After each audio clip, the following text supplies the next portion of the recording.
അപ്പോൾ ഇന്ന് നമ്മൾ ചൊവ്വാഴ്ച പള്ളിയിൽ പോയിട്ട് നേരെ പോയത് ആര്യാസിലേക്കായിരുന്നു കേട്ടോ. നമ്മളിന്ന് പള്ളിയിൽ പോയത് രാവിലെയായിരുന്നു, അതുകൊണ്ട് തന്നെ നല്ല വിശപ്പുണ്ടായിരുന്നു. സോ നമ്മൾ നേരെ നമ്മുടെ ആര്യാസിലേക്ക് പോയി.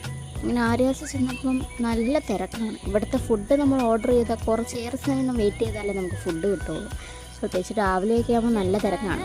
ഞങ്ങൾ പിന്നെ മസാല ദോശയാണ് ഓർഡർ ചെയ്തത്. അങ്ങനെ ഞങ്ങളുടെ മസാല ദോശയും കോഫിയൊക്കെ വന്ന് നല്ല അടിപൊളി മസാല ദോശ കേട്ടോ. ഞങ്ങൾ കോട്ടയത്ത് പോയി കഴിഞ്ഞാൽ മിക്ക സമയത്ത് ഞങ്ങൾ ഇവിടെയാണ് കയറാറുള്ളത്. അങ്ങനെ ഞങ്ങളുടെ മസാല ദോശയൊക്കെ തിന്ന് ഞങ്ങളിങ്ങനെ ഇരിക്കുകയായിരുന്നു. ഈ ഒരു തക്കാളി ചട്നി അടിപൊളിയായിരുന്നു കേട്ടോ, നല്ല ടേസ്റ്റ് ഉണ്ടായിരുന്നു. ഇവരുടെ ഈ ഫുഡ് ഐറ്റംസിനൊക്കെ ഒരു തമിഴ്നാട് ടച്ചൊക്കെ ഉണ്ടല്ലോ, അതുകൊണ്ട് തന്നെ നല്ല ടേസ്റ്റ് ആയിരുന്നു. പ്രത്യേകിച്ച് ഈ കോഫി കാണുമ്പം എപ്പോഴും നമുക്കൊരു തമിഴ്നാട് ഓർമ്മ വരും. അങ്ങനെ എൻ്റെ കാപ്പിയൊക്കെ ഞാൻ തടിപ്പിച്ച് കുടിച്ചു കേട്ടോ.